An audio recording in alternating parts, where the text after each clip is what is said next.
live. We're live. We're live, pal. As I cough all my cough out. Oh my god, I almost died on air. Anyway, we're live, pal. Welcome everyone to the I don't know what episode number this is, but welcome everyone again to the A-Side Live Chat. I'm of course your host, José Youngs here from MMAfighting.com. It's officially been 2 years as host of the A-Side Live Chat. I think the actual date was this past weekend.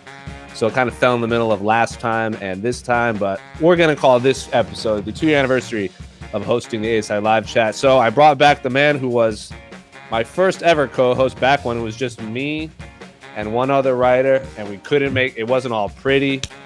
There was no lower thirds. There was no, what do you call it? Frames. There was nothing. It was literally just me. I think it was a Google video chat. So welcome back, AK Lee. How's life in, I know it says, it's going to say Toronto, but how's life in Markham? See, Jose, that's why I come on the show. You are a professional who remembers people are from. Life is great, man. Life's great. I am so excited to be here on the 2-year anniversary of the Jose Youngs A-Side. Such humble beginnings, and what a sterling second span show it is now. Of course, with the help of producer extraordinaire, Casey Live. What is that? What is that? Why is that? No. We don't know why. Why? Why is that? No. Come on. Why? For those of you who are just listening to this and only listen to the A-Side Live Chat, we have a little show on this site called Between the Links, hosted by our own Mike Heck. It is I would call it a game show, probably the top game show in MMA. Hey, Kaylee's not very good at it, apparently. His record shows. Maybe he's... They just put my record on screen, for no reason. Yeah. Have you ever seen the first Godfather, AK, movie? Of course. You know when Sonny gets lit up at the toll booth? Yeah. I feel like that's how it is when you play between the links. Yeah. I mean, that's a pretty good visual representation of what usually happens to me. I think I've been putting up a better show lately. The record is what it is. And of course, the man who makes this show actually pretty, back from the Google Chat and Skype days. I think we even did 1 or 2 episodes on, I can't even remember what it's called, some software, and it broke my computer and my camera. But Casey Leydon in Englewood. What's up, Mr. Muscles? Happy Pride Month. Happy Pride Month. I was going to get to that too, but Casey beat me to it. Happy Pride Month, everyone. He is dressed appropriately. My only UFC When I say he's dressed appropriately, he's wearing a shirt with a rainbow flag. Of course, I'm not, I don't want to film on the bus people that are just listening to this. The only UFC shirt that Casey owns, apparently. I think I own 3. I own that one, which is the We Are Fighters, the Pride Month one. I think that was after the nightclub shooting, right? In Florida. That's when it came out around Orlando. Yeah. Yes. And then I have the Australian one for the wildfires that were kind of taking over. The bunch of people giving those out. It says and then I have Hispanic Heritage Month. Someone gave me a UFC Hispanic Heritage Month shirt. So I have 3 shirts from the UFC, and they're all for charities and good message and stuff. But no one cares about my t-shirts. Maybe they care about. Actually, no. I'll talk about my t-shirt at the end of the show. Talk about my t-shirt at the end of the show. Anyway, you guys know the drill. You can ask questions in the YouTube comments. Hello to everyone on Twitter and Facebook. We've been doing that for a while. Apparently, it's been getting good feedback from the Facebooks and Twitter users of the world. So, Case, without further ado, what is our first question? Wait, is it Markham? How do you spell that? It's like Mark Ham. Mark Ham. You just Mark Ham. It's like Mark Ham. Mark Ham. Yep. It's exactly like Mark Hamill. Yes, without the L. Perfect. Mark Ham. Gosh darn it. Just Jose said. Marum. Oh. It just says Marum now. It's so much more medieval sounding. Hold on. All right, here we go. There we go. Thank you. There we go. There it is. It's Mark, Ham. Mark, the assassin, baby. Exactly. Anyway, you guys know the drill. Ask a question in the YouTube comments about MMA. Most probably be about MMA, but whatever you guys feel like chit-chatting about, we are here. We got no media day again this week, so we'll talk about whatever. There's no media day this week, right? Or virtual media day, I should say. Yeah, I mean, there's a media day, but not a virtual one. We're not one. there, so. Yes. Well, that's too small. Happy birthday, the A side. Yes, 2 years to the José Youngs iteration of the A side. This, of course, dates back all the way to our friend Luke Thomas's live chat, and then it went to the Sean Al-Shadi, Mark Raimondi days, and then it went to Sean and Co., and now it is Jose and Co., or Jose Casey and Co. And team. It's team. Jose and team. Here we go. First question. This is the big one. It's the big news today. Did WWE just release Braun Strowman? ... WTF? Question mark. So yes, I guess we do have a lot of professional wrestling fans in our comment section and on Twitter. The WWE apparently released former Universal Champion Braun Strowman, Aleister Black, who had just started a program apparently. Who else did they release? Those were the two big ones. Lana. Who else did they? Yeah.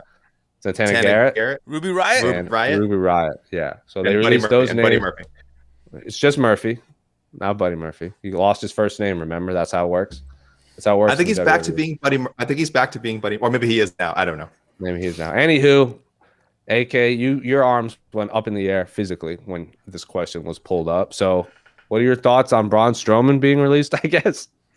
Yeah, look, no, this stuff is important because look, I get it. Well, look, we're not going to dwell too much on the pro wrestling, though. This is a combat sports podcast, not just UFC. Mm-hmm. So we do talk about all combat sports organizations, which includes, of course, professional wrestling, maybe the most powerful discipline on the planet.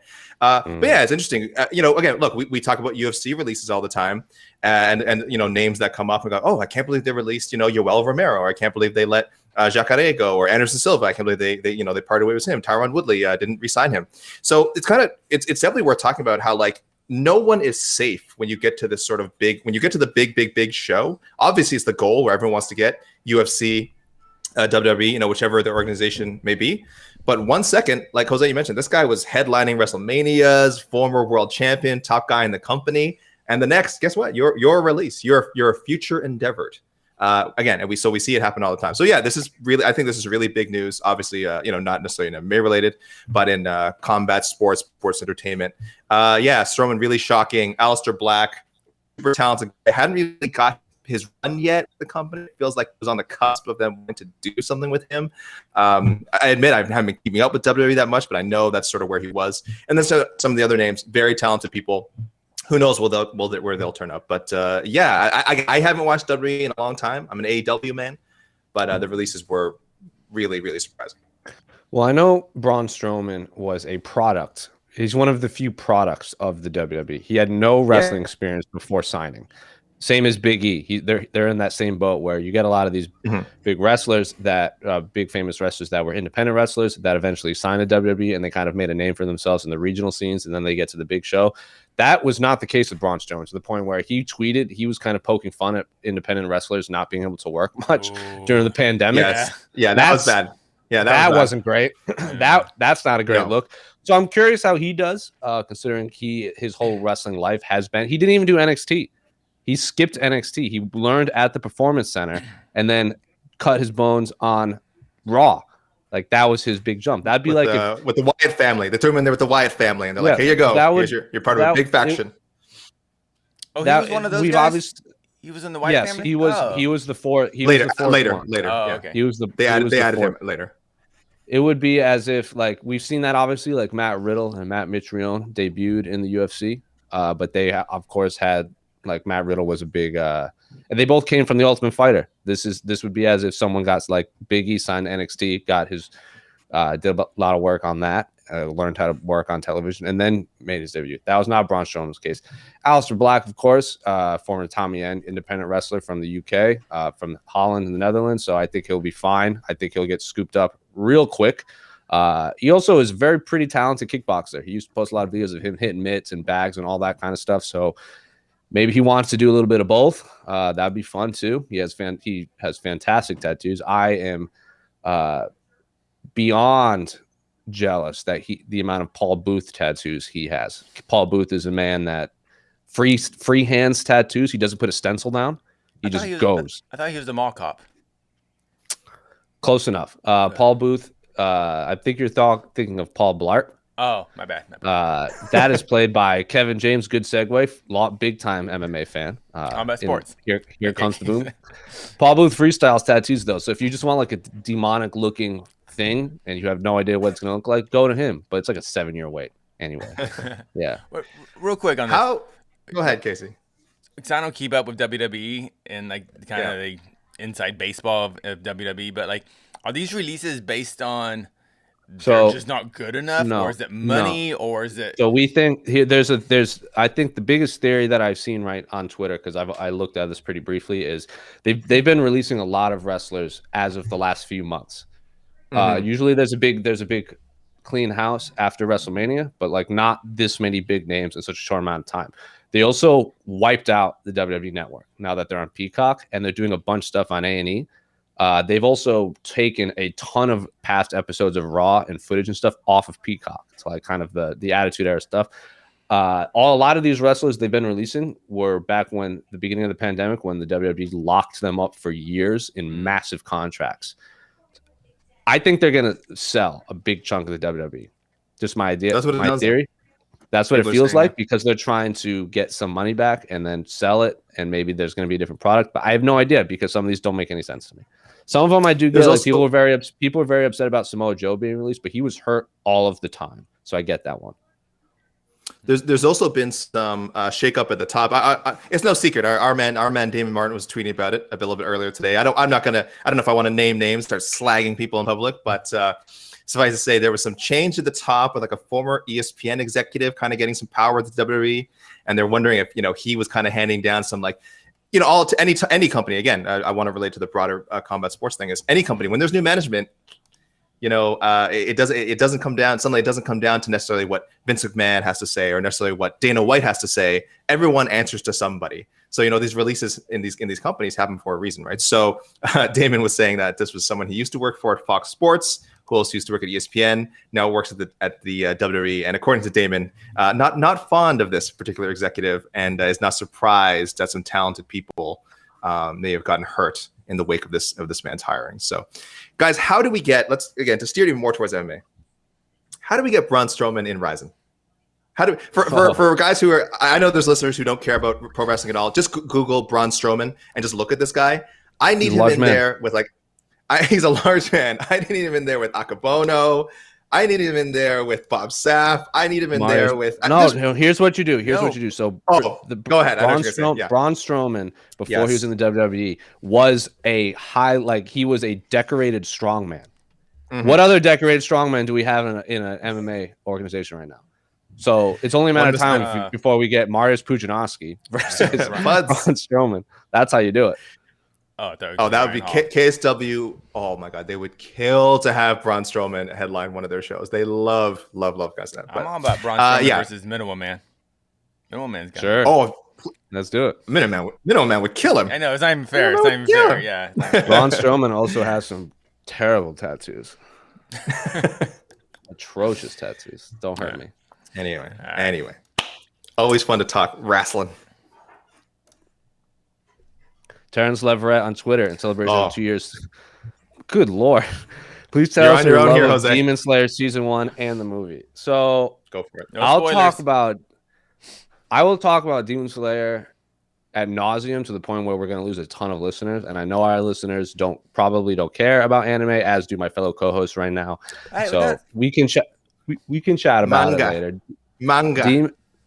This is a good manga. Demon Slayer is basically this generation's Naruto, Dragon Ball Z, One Piece, like that type of thing. It is a very straightforward, like hero's quest with his pals narrative. You know how you get the group of young people who go on their quest, and there is a end goal, unlike Dragon Ball Z where it was in arcs and they're learning powers and there's cool fight scenes. The animation is fantastic. The movie is to bridge the gap between seasons 1 and 2, which is why it blew up so big in Japan. Because season 1 was so fantastic that when it ended, it went into the movie. So people flocked to go see the movie ahead of season 2. There have been some shows that try to do that, like Naruto's tried to do it, Dragon Ball Z's tried to do it. But this one, I think, just kind of hit it on the head where it ended and then the movie came out right away. So if you are into the basic tropes of anime, of the hero's quest and like learning like powers and fight scenes and everything, Demon Slayer is this generation's top pick, I think.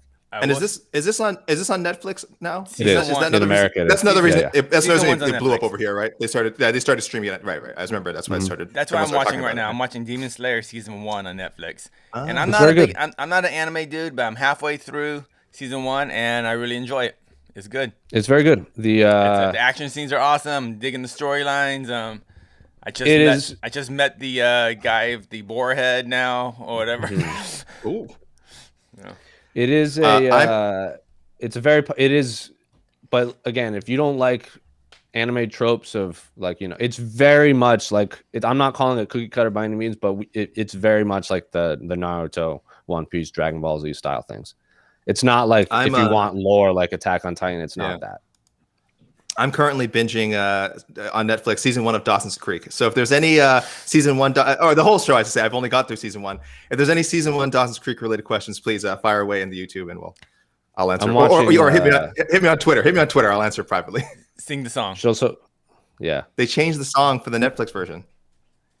Really? They didn't have the they didn't have the rights for the song in perpetuity, so now it's a Jan Arden song. That makes me mad. I have never seen it. I've never seen an episode of Dawson's Creek, but I know that I've heard the song at least. It's a show of a time. Let me put it that way. It's of a time. Who are they? Holy crap! Okay. Who are the main? Is it James Vanderbeek? Is that James Vanderbeek? Katie Holmes. Katie Holmes. Four-time Academy Award nominee Michelle Williams and Canada's own Joshua Jackson. Joshua Jackson. Shut up, Joshua Jackson. All right, we should talk about some MMA. All right. At some point. Oh, thank you, Scott. Yeah, thank you. John McCray, well done, Jose and A-Side crew. Thank you for all you do. Looking forward to the shows every week. Well, I hope you guys tune in every week. Okay, here we go. Let's go to some questions. Here we go. Jack Levy. Not today. Not today, obviously. Are you guys doing a celebration? So coincidentally enough, the AK's birthday doesn't fall on the 2-year anniversary of the Yeah, I know. Show. Weird, right? So weird. Yeah, it's the only day. Yeah, odd. Yeah. It's so weird. Yeah, it's very bizarre. All right. Oh. Azan Zaman on Twitter. Is the UFC trying to get rid of Yair? He has been a very hard fighter to deal with. Thoughts on... Oh, well, we'll talk about that one first. So recently announced Yair Rodriguez is returning after... Oh man, it's clearly been more than a year. His last fight was the Jeremy Stephens fight, if I remember correctly, right, in Boston, and that was the rebooked fight from their fight in Mexico. Jeremy Stephens has fought 3 times since then, and Yair hasn't. I feel like at one point he was he was on the short list for one more win title fight, but I feel like the rest of the division's kind of passed him at this point because of the activity. He's now returning against Max Holloway, which I don't hate it. Didn't see that fight coming whatsoever. But it feels weird now that Yair and Zabit are kind of in this weird place where they're not active and now all of a sudden they're getting these big fights. But AK, what are your thoughts on Yair Rodriguez's return against Max Holloway, and is the UFC trying to get rid of him? Yeah, I like it. I'm a fan of the fight. Look, it wasn't probably my number one choice for either guy, but I'm a fan of the fight. I was sort of into. I know. Our Mike Heck had been wanting to see Max Holloway fight Justin Gaethje, which is a dream fight. Hopefully, we get that someday. But I never really thought. I didn't think that was necessarily going to be next or necessarily happen this year. And then Holloway versus the Ige or Zombie, something like that could have worked too. So there was other options, but.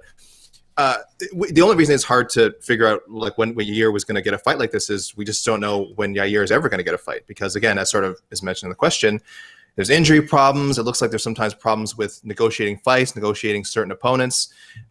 Do I think that this is a way of the UFC to get rid of him? I don't. That wasn't my read of this match at all because I think when you're trying to get rid of someone, you don't give them a fight against a main event. A main event, and if he wins, he'll get a freaking title shot. That doesn't make any sense. I don't get it. You can't be as confident as they might be that Holloway beats him. I don't think Holloway beats him and they would use it as an excuse to fight. Yeah. I'm not saying it can't happen. Let me put it this way: if he did lose to Holloway and was released for whatever reason, I'd be like, okay, we kind of talked about at the beginning of the show. Nobody is safe. unfortunately. So yeah, there could be other reasons. Could be he's a high price tag as well that they don't want to work with anymore. But the making of the match itself, I do not see as like them subtly trying to push Yair. And I think it's a great opportunity for Yair. Good fight for Max, who just wants to stay busy. He's happy to fight anybody. So yeah, I wouldn't read too much into it. I don't think the UFC is in necessarily a hurry to get out of the El Pantera business. It's a great fight. I didn't understand the hate for this fight at all. The only weird thing is Max staying at 45. Basically, kind of just Max doesn't gain anything from this fight other than a paycheck, and it's a very tough fight, obviously. But yeah, I did like the idea of Max going to 55 and just having a fun fight, kind of like Anderson Silva when he went to 205, just kind of fights like that. While the 45 belt is tied up on tough, but no, fight rules. Yair's incredibly good. He's still top 5, and the idea he's a hard fighter to deal with. I don't get that. I mean, Jeremy Stevens is injuring fighters before the fight. I mean, that seems like a hard fighter to deal with, but I think Yair's, it's a good fight. It's a tough fight. Who's Yair lost to? Frankie Edgar, and yeah, that's all. That's the only fight. It was the only fight he's lost to Frankie Edgar. Yair is historically difficult to deal with according to Dana White. He's been cut. Remember that weird time when he was cut because he turned down a ton of fights. He also got a USADA suspension for failing to notify where he was 3 different times. So he got the 3 strikes, you're suspended thing. So I'm not saying he's taking drugs, because when he got the USADA suspension, I think you see that a lot of people think he's taking steroids. No, he just didn't update his whereabouts, which is, if they show up and you're not there 3 different times, you get suspended, and that is a violation. So historically, Yair has been not the easiest to deal with in terms of matchmaking because they've matched him up against a beat how many times? 5 or 6, and it's just never happened because someone is hurt. He's turned down a ton. Like after he lost to Frankie Edgar, what's up? Who do we hear this from? Though, who are we hearing this from? I'm questioning the source. When I worked at Fansided in Chicago, the MMA, because he trained at MMA in Chicago, he trained in Chicago a bit. A lot of people thought that he would just kind of disappear for a long time. I'm not saying that was difficult, but people just I have no idea what he is doing with his fight career right now. And that was around the time he got cut. And then, I mean, I'm not saying he shouldn't be in the UFC. He's also the highest ranked fighter not matched up. Yeah. Besides Max Holloway. So I don't hate this. I don't hate this fight whatsoever. I was surprised that he got this fight because the last thing we heard from him is he hurt his ankle, so he pulled out of the Zabit fight, and then he got suspended by USADA. And I thought he would get a lower ranked fighter after coming off of the USADA suspensions. But I don't hate it. I love this fight as a high level mixed martial arts competition. It just caught me off guard because but again, featherweight is so good. Like if they did Yair Arnold, I would be fine with that. They did Yair Edson Barbosa, Yair Giga Chikadze. I would be fine with any of those fights. It's good for Max Holloway getting a paycheck, probably a big paycheck. It's 5-round fight in Las Vegas, so good on everyone involved. But to me, the booking of this says just the opposite. When the question is, the UFC trying to get rid of Yair? No, you don't put him in a main event against Max Holloway if you're trying to get rid of the guy. This is if Yair wins, he's gonna get the next title shot. I think this person is asking because Max Holloway has looked pretty much unstoppable against anyone not named Volkanovski at featherweight, which you could even argue he beat Volkanovski. We don't need to say that. Maybe this is the last fight of his contract, and if he loses, that's it for him. And they're just out of the Yair Rodriguez game. But if he wins, they all of a sudden have another superstar in their hands. So maybe it's a win-win for the UFC. That's just me speculating because none of us know the actual answer. I'm just trying to rationalize this question that he's asking. Yeah. If for some reason this does turn, let's say Yair loses and he parts ways with the UFC after, we know it's for reasons beyond his performance because he is a top 8 featherweight. So the question does have some basis to it. But we're basing on it's a big if the UFC gets rid of Yair, and they haven't indicated that. UFC released Cain Velasquez one time. So. Again. We're not trying to rationalize the possibility of him getting released. I'm trying to rationalize this specific question. Presented to us. So if Yair is released, it's not because he's not a top 5 fighter. It's probably for reasons outside of octagon stuff. Anyway, thoughts on the first Tough 29 episode? We have other questions that we're not gonna actually. I'm gonna go to the. Okay. And besides, we need to build up to that. We need to build up to that question because I know we all watched it. I know you guys watched. I know we all watched it. And we all have a lot of. We're gonna get to it later. Okay, sorry. I'm excited. Yeah. But like, I see a lot of comments going, "Oh yeah, he's ducking Zabit." Yeah, you don't duck Zabit to face Max Holloway. That's like, Zabit's also. I'm like, what? Yeah, he got what he wanted. Zabit's also not healthy right now. His coach came out and said he was dealing with something serious, like not fight injury related, like health related. Get better, Zabit. All right, here we go. Return of Tough from Muff Daddy. Congrats on 2 years, fellas. In honor of the return of the Ultimate Fighter last night. Just curious what season of the Ultimate Fighter other than season 1 you have the most fond memories of. I specify other than season 1 because that's typically everyone's default. And do you think Tough lives on past this current season? Watching it last night, the concept just seems so dated. I think Tough can still work as a show. They just have to make some major changes to evolve it, especially with the Contender Series being a thing now. So I'm going to let AK take this. Side note, I didn't watch any television yesterday whatsoever. So I missed all the NBA games. I missed the Ultimate Fighter, missed everything. I unplugged and went hiking in northern Arizona because everyone just needs one of those days now and then. So I didn't do anything electronic related whatsoever with a screen. So AK, what were your thoughts on the return of the Ultimate Fighter? It's a shame that you were probably thinking about Ultimate Fighter 29 season premiere the whole time. I hope it didn't spoil your outing. I was on a mountain screaming, "The Ultimate Fighter is back!" Oh well, first of all, anyone who watches has seen any of our shows knows I love the Ultimate Fighter. I'm a junkie. I'll admit I probably missed a couple of seasons. I know I didn't see the China. You missed the one seasons, not episodes. I'm not gonna lie. How can you be a hardcore junkie? You just skipped a whole season. I know. I will not tell people I am the definitive Ultimate Fighter guy. That there's other people who definitely have a more thorough knowledge of the series than me. But I'm pretty good. I know the ins and outs of. I've definitely watched. I'll say this: I haven't watched all the seasons. I've definitely watched almost all the seasons that almost nobody else watched. There you go. There's a good way of putting it. Tough the smashes. Tough Nations. Tough China is the only one I didn't see, and I don't know if it's on. No, I think it is on. Which one? Which Tough one? China with Kung Lee and it's called. What's his name? So Tough China or the Ultimate Fighter China was Kung Lee was not one of the coaches. He was the Dana White figure. So he was like the coach. Okay. And then they had two different coaches, and one of the coaches, and Halen or something like that. He had no UFC experience, and they made him leave after like 3 episodes, and Kung Lee brought his own team in to coach because it was so out of control. Anyway, so, you can go read it. There's a very interesting article on a past Kung Lee interview on MMAfighting.com. Oh, there we go. Talking about that season. Okay, but anyway, Tough 29. I enjoyed it. I enjoyed it. But for anyone who has been watching the show, the last time it was on in 2018 and any of the seasons before that, it was literally exactly the same. I think one change they made, someone mentioned this in the MMA fighting comments, was that they added in like more music during some of like just some background. Yeah, because I noticed this too. I don't know if it was just louder or if it was placed in a different way, but that's the only difference I noted, that they had some background music for some scenes where normally it would just be like quiet and people like exercising and doing dialogue and stuff. So other than that, exactly the same. Some people are saying, I saw our colleague, our buddy Mike, he said, oh, it's been the same for like 10 years. And I'm like, no, they've made little changes here and there. Like I like when they get the 2 fighters who are fighting, and then they go back to show like the footage they filmed before the show, talking about their lives and stuff. I thought that was a very smart reality show type change. They upgraded sort of the quality of the testimonials, like how they look. They did that like back in the John Jones, Chael Sonnen season. So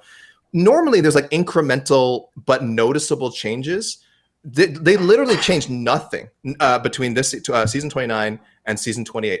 If they had thrown this episode into the middle of season 28, I wouldn't have noticed like the difference. I would have been like, oh, okay, this is just the next episode of that season. So that was a little disappointing for me. I know it's kind of cool. I know we watched The Ultimate Fighter for what it is. It's familiar. We understand the format, but just like any sort of change, something would have been nice. But it was very traditional. So again, I enjoyed it. But if you're someone who's tuned out of The Ultimate Fighter, you would have no reason to come back. There was nothing new or fresh to drop. Question: Is this the first season in the Apex not at the Tough Gym. Yeah. So that's the difference. The fights are at the Apex. They're doing the training at the Apex. I think that was the one big thing. Dana White they're training at the PI now, right? Not the PI, rather than just the regular Tough Gym. Yeah. So that's the one thing I think Dana White was kind of pushing at the beginning of the episode during his, classic pre-Tough speech was like, for the first time, we got state of the art, facilities for these guys to work out in. It's just nothing but train all day, which I mean is kind of what they did anyway. They got to show off the PI. So it wasn't state of the art before. It was just what? What was it before? I mean, it was state of the art is a relative term, Casey. It was state of the art in like 2014. Now this is state of the art for 2020. Why am I doing the UFC's PR? What's happening right now? I missed it. I missed the whole episode. Well, there's other parts of the question you guys will probably want to jump on. What's your favorite, what do you think? What's your Casey? Casey hasn't watched The Ultimate Fighter. AK, what's your favorite season? What's your favorite season? AK. Oh, my favorite? Yeah. What's your most memorable season? Like I said, not including one. Like you said, as Muff Daddy's here, one is a pretty good answer. I'm fine with both season 10, the heavyweights, of course, which I think most people would be their number 2 answer. And I also have a sick part of me that loves season 6, widely regarded as the worst season, or at least one of the worst seasons of The Ultimate Fighter. That was the Matt Serra and Matt Hughes. Yeah. The 2 best seasons were when they debuted the 115ers. When Carla fought Rose. That's one of the few seasons I watched. I've watched the season quality and the quality of the fighters in that house were. Yeah. I think that's tough. I think from top to bottom, I think Angela Hill's like number 16 too. Like much like Brandon Moreno was number 16 or whatever. I think the quality of those the fighters in that house was just the best. I don't even remember who the coaches were that year. Who were the coaches? That was Gilbert and Pettis. Yeah, that wasn't even important. That's one of the few years where like the coaches were not important at all. It was actually about the people and the actual contestants, the fighters. And my second favorite season was because the coaching matchup was real beef and the quality of the fighters in there were very good. Was Bisping and Mayhem. That was a great season. Really good. That is a very underrated season because that was the debut of the 45 and 35ers. Yeah. And those Mayhem and Bisping are in it. John Dodson, a lot of great fighters in that. Bisping and Mayhem were fantastic coaches. Yep. Like so fantastic. Good. Like there's a lot of fighters that you would like. John Jones was a bad coach, but it's like if Michael Jordan was a coach. It's just hard to teach when you're just naturally good at something. I think Tito Ortiz was a really good coach, unlike the earlier seasons. He was. He was. But then, like Ken Shamrock, who remember he had like the Lions Den, he was like the best gym in the world. Terrible coach. Terrible coach. So yeah, couldn't translate that to the show. Yeah. But it is what it is. Don't know if I'll watch, but the Miller Bisping season is a perfect example of what like them doing something different because that was. Miller, I should say, Jason Miller had one UFC fight back in the day. He fought GSP. And I think that was it, right? I think he only had one UFC fight, right? One fight. I could be wrong. Yeah. And then went, of course, fought in other organizations, fully beat down, built up his own brand. It's very like cool, kind of full almost a crossover. Yeah, this was post after he did his run in Dream, after he did his run in Strike Force, the Brawl, all that stuff. Yeah. But I love that they brought him in because I'm like, this is what I wish they would focus on bringing coaches who will be good coaches and good TV personalities, as opposed to just we have 2 guys who are set to fight. Let's put like what we were doing with Ortega and Volkanovski, 2 guys who I'm telling you could not care less about being on the show. And just because they have a fight coming up, it's like, oh, can we do extra build by having them on a reality show for 2 months, which is insane. No, I'd much rather they go with someone like bring in a Jason Miller, maybe not now, but I'm saying that kind of personality who's like, oh, okay, he's not a big UFC name, but guess what? He knows how to be on TV. He knows how to create compelling television. Bring back Chael Sonnen. Put Matt Serra back on TV. I'd love these guys as coaches, but we don't have to worry about a fight like that. So that's one thing. Again, I always harp on them. They should change. But so if you could pick someone outside the UFC to debut via The Ultimate Fighter, who would you pick as a coach? Kayla Harrison. Damn. Harrison and Amanda Nunes or whatever, something like that. Yeah, that'd be crazy. That would be very interesting too because they're both ATT fighters, so you have to try to figure out what goes on there. Oh, I'll go with. I think MVP. I think MVP would be a great. MVP was going to be one of my MVP was one of my picks. Yeah, that'd be fun. I think that'd be a fun one. MVP. There's a few of them. I'm sure I'm forgetting some names. I think James Gallagher would be a very interesting one because he's he's a strong personality and he's at Krause's gym, so that's like great coaching staff and he's an interesting personality. People would be so mad if James 100%. Gallagher got a coach. How old is he? How old is James Gallagher? 23, 24. He's on under 20. He was at Yeah.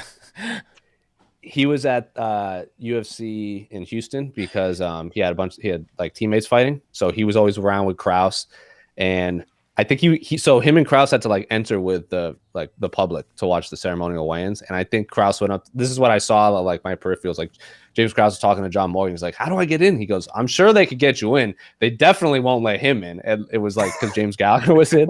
Like they couldn't just sneak James Gallagher through the side with James Krause because Bellator fighter, but he was around. So yeah. Okay. So yeah, love. Yeah, go ahead, Casey. But back to this question, this whole the season one. Is it actually really good? Oh yeah. Or is it just like or just overly nostalgic about it? It's super entertaining. Because everything is new and because everything was new. No, it's entertaining even now. They also had like weird like contests, like games and stuff. Oh, so good. Like they had where like somehow nobody got injured. No, somehow I know. And these contests were like really physically like they were really physically dangerous. Somehow no one ever got injured on the show. I do not know how. But both that and also go ahead. The Ultimate Fighter won. If you lost, you left the house. Which is obviously instead of because people forget. Those guys didn't even know that they were going to fight on the show. They all thought, "Oh, we're going to fight on the finale. Like it's just two guys are going to make it to the finale and fight for a contract." It wasn't until like a few episodes in where Dana White's like, "Yeah, you guys. Well, we've done some reality show contests, and now you guys pick two guys to fight." And they're like, "What? What we're fighting? Like, how's that even legal? How's that legal?" Like a bunch of people weren't even like on weight. Some fighters they got voted off, didn't even fight. They just got voted off and they just left without ever fighting. So season one is so funny to watch because of the tomfoolery happening. Wait, so by the end of the season, were there just two people living in a big ass house? Yeah, it wasn't just two, but it was less. It was less people. Yeah. Season 3 is when they started to keep the fighters around, which is the one big one. Like, maybe we should keep them around to help train instead of kicking them out. Season 2 was that famous montage of like the workout to get in the house, because like remember they had to they were all in the house, but it was like they had to pick. So instead of having them like show their jiu-jitsu and grappling, they'd be like, go run 10 miles on this treadmill as fast as you can, because like they wanted to see that. And I remember interviewing Rashad Evans. I was like, because this is back when Rashad was still like top of the UFC light heavyweight division, and he was training with Rumble, and Rumble was on the rise, and like we'll never fight each other. I was like, you have a choice between fighting Anthony Johnson or going through that workout to get on the Ultimate Fighter. What would you? He goes, "Oh, I'm fighting my team. I'm fighting my friend every day of the week," because that was so brutal to watch. Like people were like passing out just to get in the house. It was very funny. Look, the show now is so much more well organized, so much better produced, just more logical. But man, it is lacking something. There's no chaos, right? There's no chaos. How about that? We'll see. I don't know. I mean, it was only episode 1. It's so well produced. It's so that's the problem with Tough. I feel like you can close your eyes and know each exact shot that's going to come next, and that's the problem. Yep. There's zero chaos to it. It's like so. We've talked a lot about the Ultimate Fighter. Okay. All right. We can move on. I'm not into it. Every Tuesday night, people. ESPN Plus, TSN in Canada. All right. Let's talk about something way more important.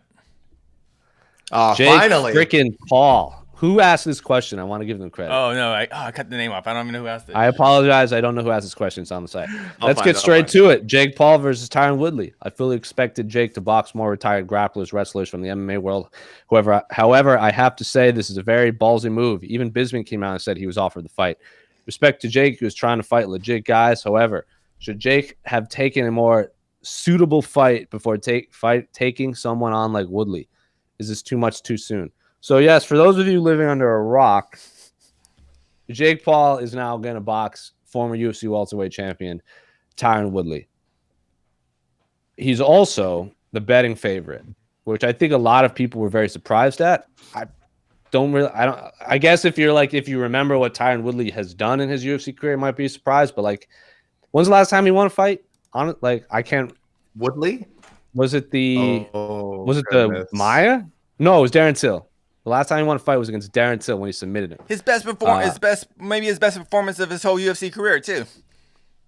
Without a doubt. Yeah. Without a doubt. If you're taking September everything, 2018. if you're taking all of the like, obviously the Koscheck knockout was fantastic. The Jay Haran, was that his first fight? The knockout was fantastic, but like it was like a UFC main event. Hadn't fought in a long time. Darren Till was the man. He submitted him with the dart choke, got his black belt, and didn't even smile the entire time. He was so frustrated that fight week in Dallas. But yeah, knocks a lot of people out. This fight is also at 190 pounds. That's the big thing to me. That's the big thing. It's 190 pounds. What I don't know the exact rules because have they been announced?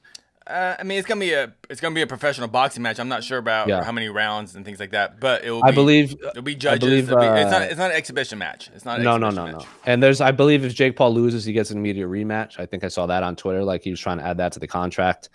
Good on Tyron because dude hits hard, but I've never seen him in a boxing match. Jake Paul is how old? 24, 25, whatever, and Tyron is a lot closer to 40. Is a lot closer to 40. So I don't understand the confusion over Jake Paul being the betting favorite in a boxing match, considering he's the one that's been boxing and winning and is substantially younger and taller and heavier than Tyron Woodley.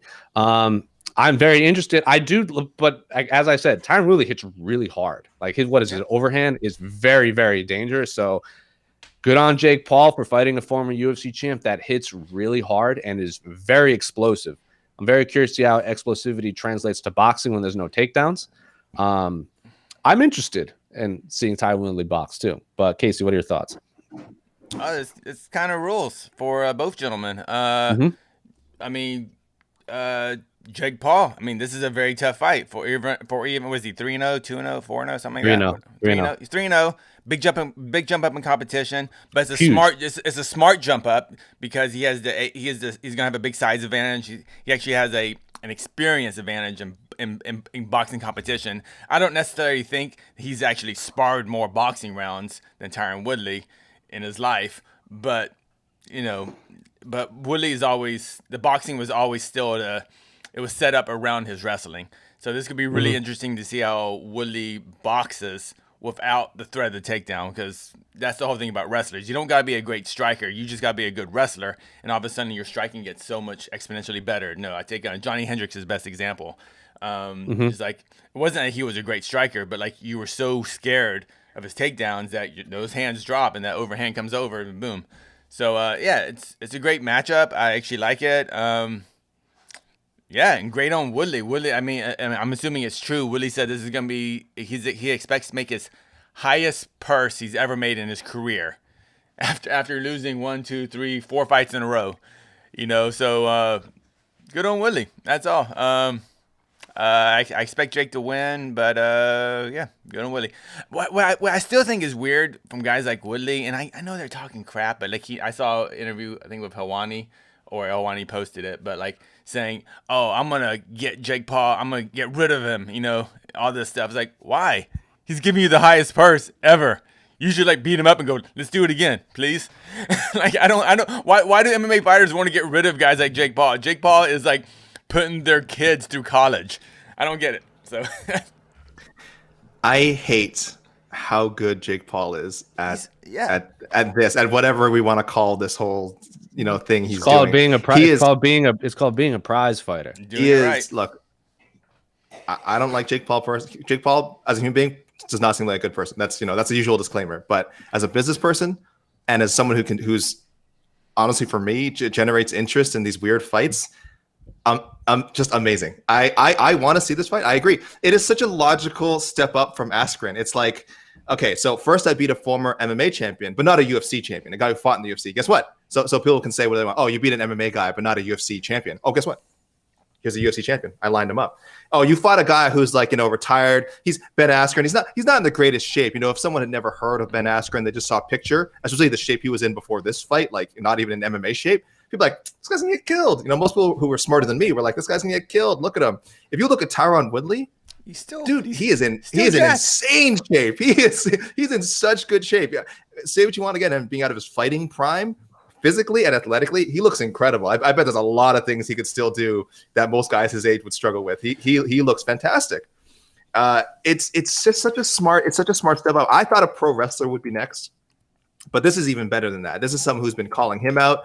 There's already there's already some build there. This isn't some guy that he started. Like he's getting called out by a UFC champion. Yeah, and how can you? And there's a backstory too. There's a real backstory. It's not just a random champion. He was the guy. He was in the corner. The guy he just knocked out. They had the locker room footage. He wasn't even just in the corner. He was the guy that watched Jake Paul get his hands wrapped. Because in boxing, you go watch it. Yeah.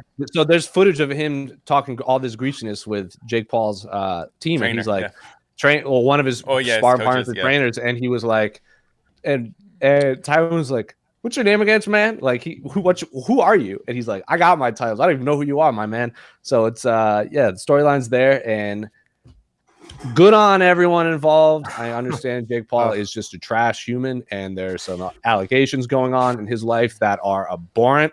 And if they are true, then he probably shouldn't even be in society. But let's see how that plays out. But good on time. But just what we're talking about that's in front of us is it's just he's so smart. And I'll tell you something. I have no problem with the odds because I said after the loss to Covington, I said I cannot pick Tyron Woodley in a fight ever again. And I stand by that. I just think that there's an instinct there that is maybe gone or diminished.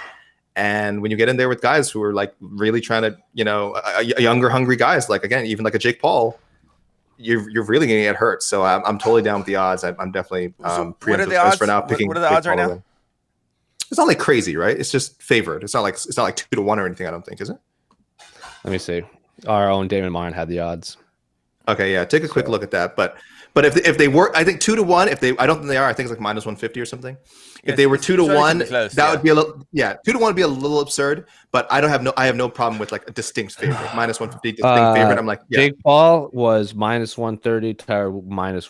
Yeah. Jake Paul minus 155. Tyron Woodley plus 125. Okay, so again, a favorite, but not a massive favorite, and that's fine. That's how it should be.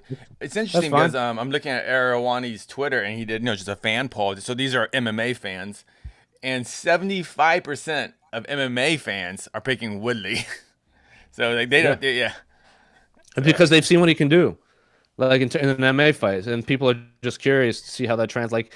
Tyron Woodley's never been a boxer by any means inside the UFC, but dude hits hard. Like he took the soul of Robbie Lawler and Josh Koscheck.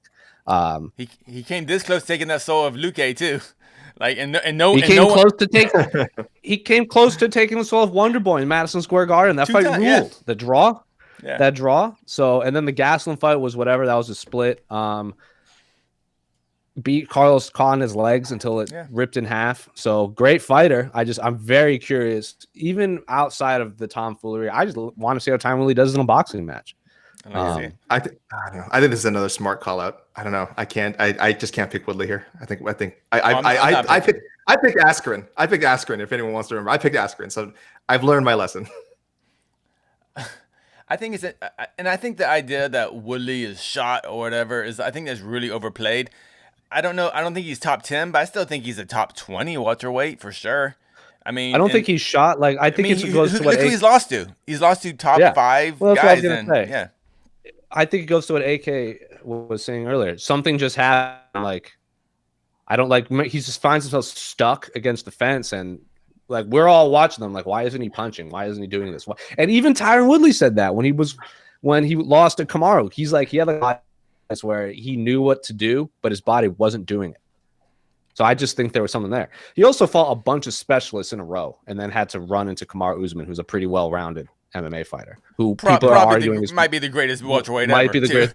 But like Damian fought Stephen Thompson back and then Damian Maia. You kind of know what's going to come with those guys. And then even for that Robbie Lawler, you're not really worried about a takedown from Robbie Lawler. Same as Darren Till. And Darren Till did that. It was like that lead jab uppercut that he does a lot, and Tyron Woodley goes, I know this is coming. He just timed it perfectly in that half a second window. Usman, Burns, Covington, Luque are much harder to game plan against, obviously. But good on him for getting a bunch of money. Prize fight is the name of the game. What's going to be really another interesting factor about this isn't a Triller fight. This is going to be a Showtime boxing fight. Showtime. So this won't be the circus, that everyone's complaining about. This will actually be. I'm interested to see what the undercard is and everything. We'll find out soon. But yeah, it's gonna be a thing. It's gonna be a thing. But the black keys. Doja Cat. Major Lazer. So Mount Westmore, yeah. Man, I need that spectacle. See, look, as soon as Showtime Boxing is like, they have a boxing match and they bring out another boxing match, we're gonna be like, what is this? Whoa, settle down with the boxing, guys. Take it easy. Yeah. By the way, that question was from MMG 2K20. Sorry. So thank you. Thank you for the question. This is a part 2 to this question from another user. What kind of legacy will T Wood have if he were to lose to Jake Paul from Four Corner Sports NY? I think in the MMA world, everyone kind of considers him top 5 welterweight ever. I don't think he's top 2. I think the top 3 are GSP, Usman, and then you kind of get Matt Hughes, Tyron Woodley conversations in there. I think if it's just MMA, Carlos Condit has to be up there as well, just in terms of his career achievements in the sport. But in terms of what T Wood, I think it depends on how he loses. If he goes out there and loses in 35 seconds to Jake Paul, not the best look. But let's see how this plays out first. I'll say no change. No change. I don't think Askren's loss affects. I mean, Askren has. No, I don't think Askren's loss affects his MMA career at all, or even his combat sports career. No, I don't think so. I don't think any effect. I'll just that's mine. Ben Askren, for all his accomplishments in combat sports, I don't think any fighter has been seen knocked out more in combat sports history than Ben Askren. Combining the Jake Paul knockout with the Masvidal knockout, we've never seen a fighter get knocked out more than Ben even Askren. the first whatever minute of the Robbie Lawler fight. If you just took that clip, it's like this guy gets hit a lot. Yeah, but but if Tyron Woodley loses Jake Paul, say he loses badly, in terms of legacy, which legacy doesn't mean crap because legacy doesn't pay your bills. But if we're talking about legacy, does T Wood run into this kind of hidden Barral area? Oh, people are already doing that. Where like he just really remember Hidden Barral was pound for pound best, and now he's just like Hidden Barral won't even be in the Hall of Fame. He's not going to make the UFC Hall of Fame because of his post championship dip. I don't think even when Hidden Barral was champion, he was like best ever. But as soon as he loses, like. He's forgotten about. Is T Wood in this area? Casey, people were doing that after the Gilbert Burns fight, man. People were going like, yeah, but how good was he really though? How good was he? Did he really face anyone like that good? Like Damian Maia's older, only grapple. Stephen Thompson's perfect matchup for Woodley, which is like the opposite of what people were saying like before they fought. I think coming into the fight, Thompson was a perfect matchup for him. But I think that's just classic sort of MMA reductionism, right? Is when we see guys start to lose, we look back and go, I guess they weren't that good. So that's every sport. This is true. This is every sport, but it happens really fast in MMA. Yeah, like in combat sports in general. As soon as you lose, people are like, well, were you ever really relevant? Yeah, it's a shame. All right. Mm-hmm. All right, man. We had a lot of questions on Jake Paul and Woodley, but I'm gonna skip those and go to this one. Kevin Lee's move up to welterweight from Tristan Gordon on site to MMA fighting. What do you think of Kevin Lee moving up to welterweight to face a fighter like Sean Brady? Lee said in a recent interview he'll take Brady's spot in the top 15 of the welterweight rankings and will use his past experience, which will make the difference in the fight between the two. Do you think Lee will work his way up in contending for the welterweight title down the road? So it's yes, for those of you who aren't aware, Kevin Lee is moving up to welterweight again. I think how many fights has he had at welterweight? He's fought RDA. That's only the RDA, wasn't it? Is it the only RDA? Well, an RDA was basically a lightweight that didn't cut weight. He fought a lightweight at welterweight. Yes. Yeah. Sean Brady is a legitimate welterweight prospect with extremely high-level grappling and some of the best tattoos you'll see in MMA. Props to Kevin Lee. Dude doesn't take easy fights whatsoever. I mean, he like I said, Sean Brady is physically an actual welterweight. He's also a prospect. He's in the prime of his physical career. I watched an interview with Kevin Lee from the Schmo and Helen Yee. I don't know if you saw even like clips of that or whatever. Kevin Lee looks huge, like much bigger than he has. I feel like he's been taking this last year to just get physically bigger to move up to welterweight. But AK, what are your expectations of one Mr. Kevin Lee at 170 pounds? Not super high. I apologize to my cousin Kevin Lee, super talented guy. And I'm glad I had not seen him recently, so I did not know how much he's been bulking up to get to 170. That's good to hear that he's had the time to do that. But even then, I understand guys being able to bulk up, but there's always still a sort of functional ideal weight that you can compete at.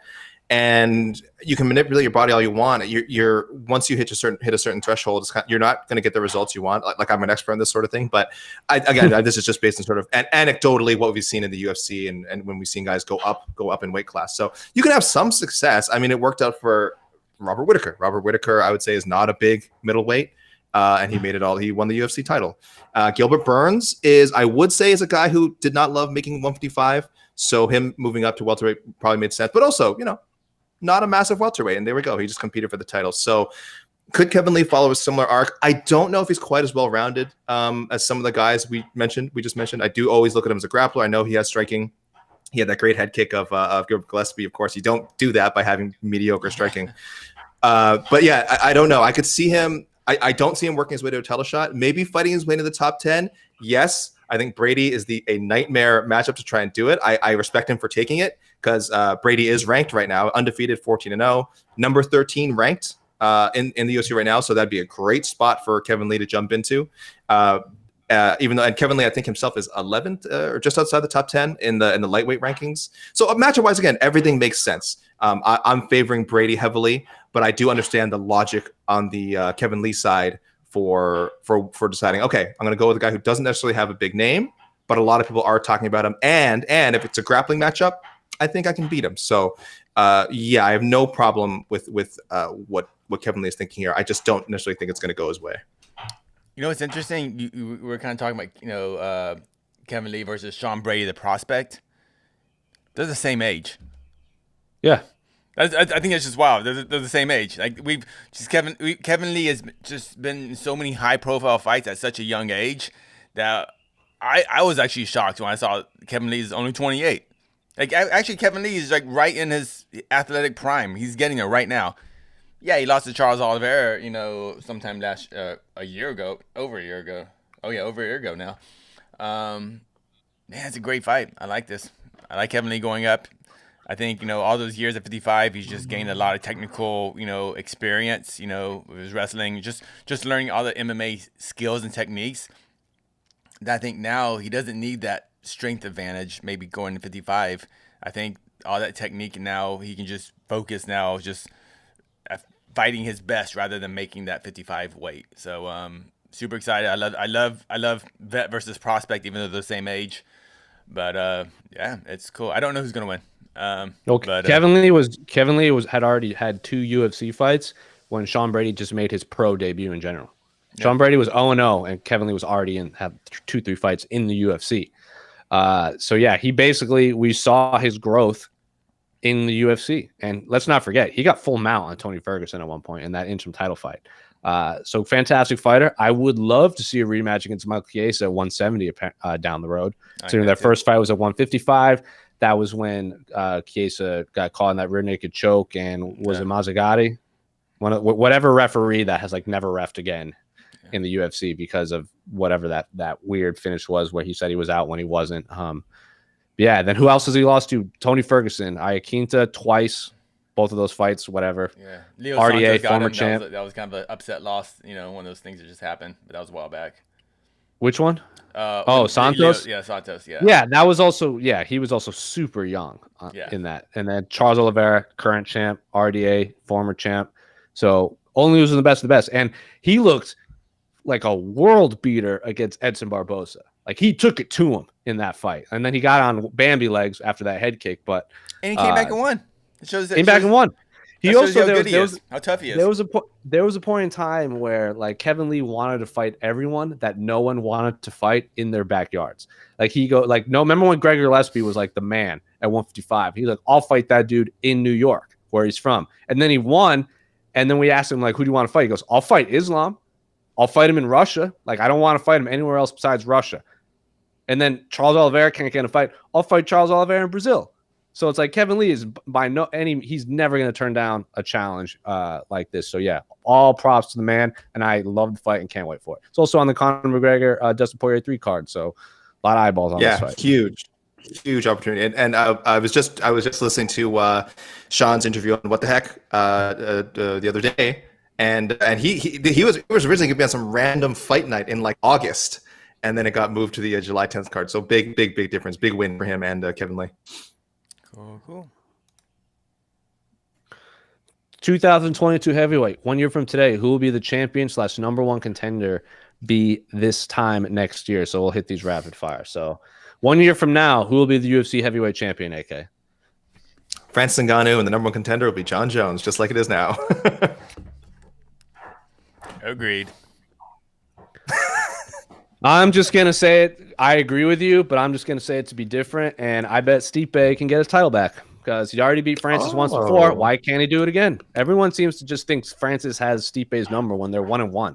I think Francis. That's fine. That is completely fine. If he win, if I also said I think Francis will have the belt, but I also am not counting Stipe out from getting the title back because what it like Dana White already said, Stipe will get the winner of Francis and Derek Lewis. So I still want to see Stipe Francis trilogy. I just want to see it. I want Stipe to get a win before he gets that. I don't know. I still think like Stipe I don't know. And who could Stipe fight? Who should Stipe fight? If I know John they're going to Jones. give him a direct rematch.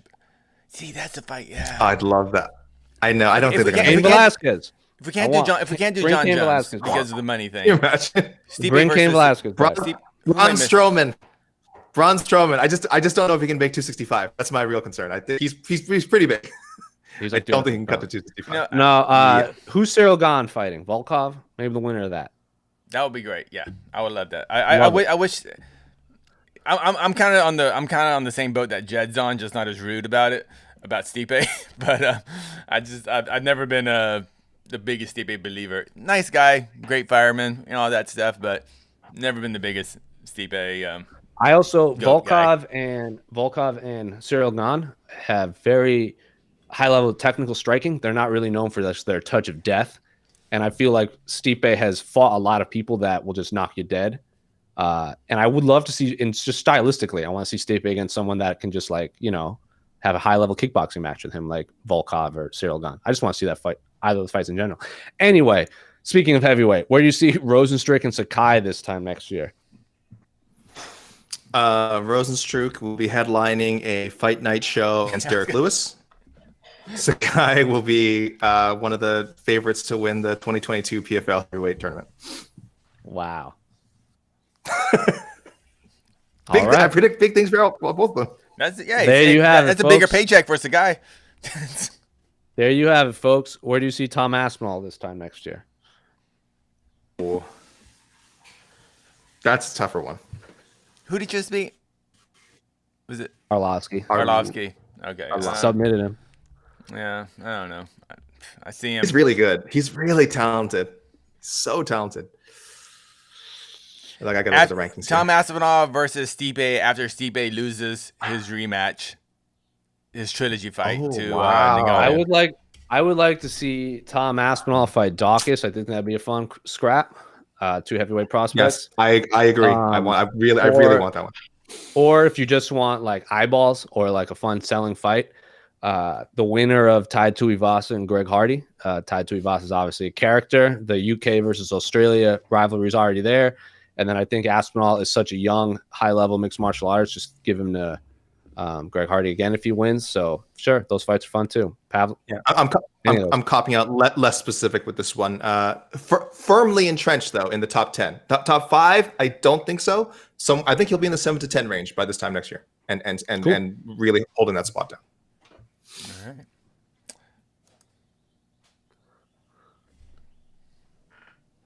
Two things. Why does it say your name, cities, but AK's is country? And secondly, Jose's hair looks sick as fuck. Thank you, Jessica. AK just represents Canada. Yeah, okay. I'm fine. I didn't even notice that. What happened to Mark Ham? What happened to Mark Ham? He just represents Canada. Like that is his like. Tell me about AK. Exactly. Just say Canada. Just like the Raptors. Oh, everyone in Casey represents America, apparently. Exclamation point.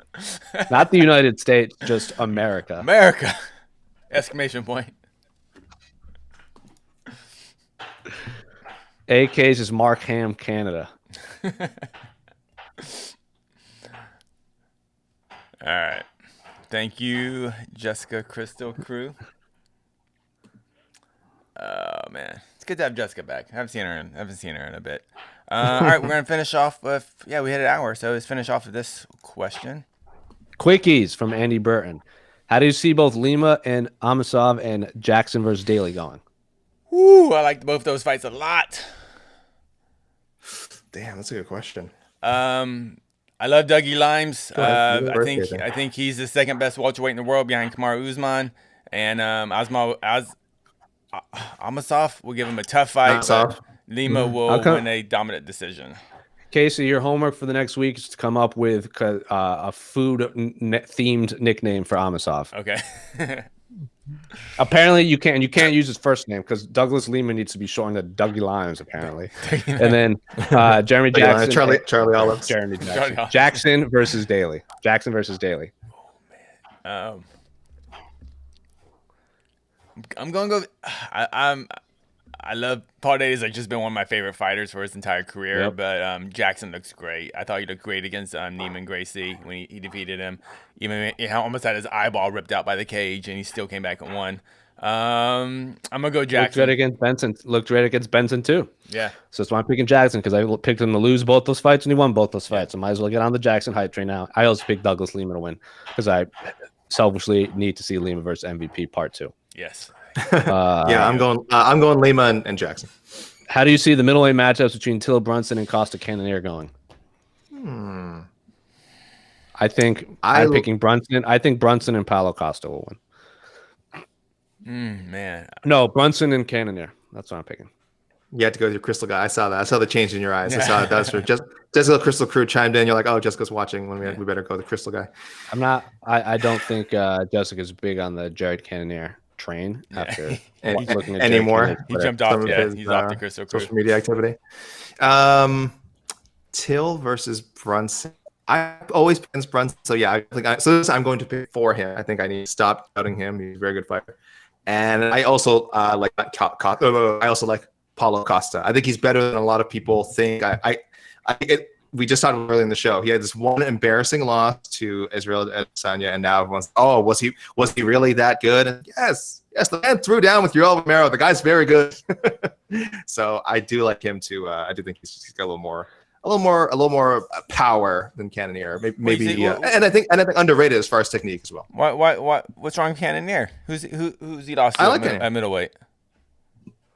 I don't know who's he lost to middleweight. Robert Whittaker. Rob Whittaker. And he shattered his arm in the first round. That's not. Yeah. I don't think Costa not a bad fight to lose to. Not a bad fight to lose to. Yeah, but that's not. I mean, that's a twisted form of MMA math, Casey. No, I'm just saying. Like, I don't. Why are you hating Cannonier? Why are you hating? I'm not hating Cannonier. I think Costa.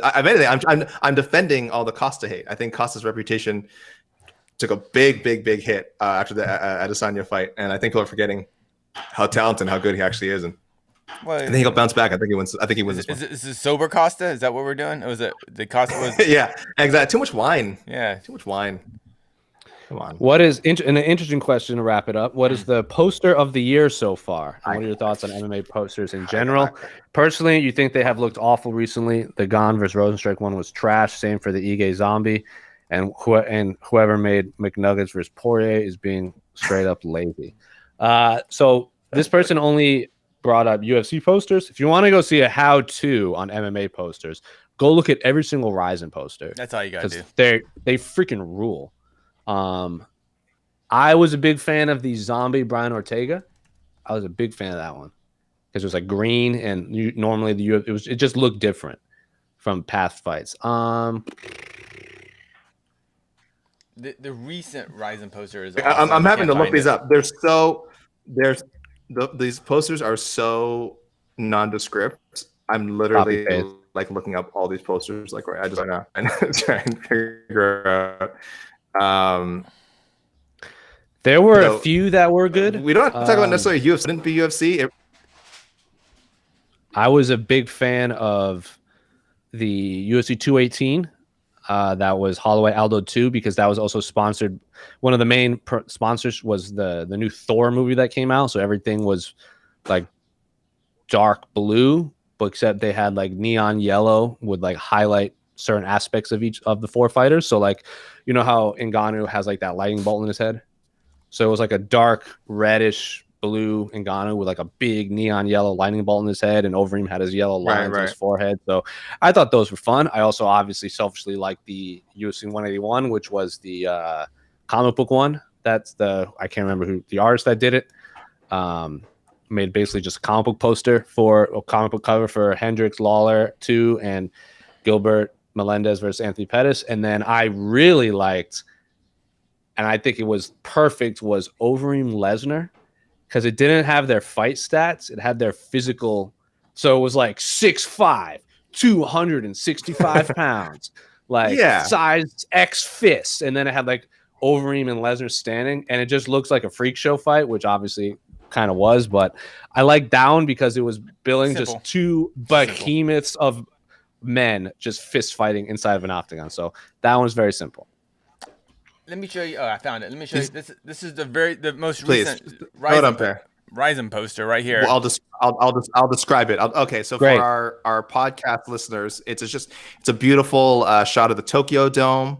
It's like a nighttime shot. It has a Tokyo Dome sort of at the end of a desert like valley, and there's like a comet like streaking across the. It's very cool looking. So you guys can. This is Ryzen 28 poster. If you guys want to look this up. And the reason why this poster is because the story is Ryzen is gonna be at the Tokyo Dome. Normally at the Saitama or different venues around Japan, but they're gonna be at the Tokyo Dome. Unfortunately, I'm pretty sure this event got moved or canceled because of pandemic. Unfortunately, because cases went up and all that. But it looks really nice. It's such a cool mystique to it. Yeah. No. I gotta say, I've been to Tokyo Dome, and this is photoshopped.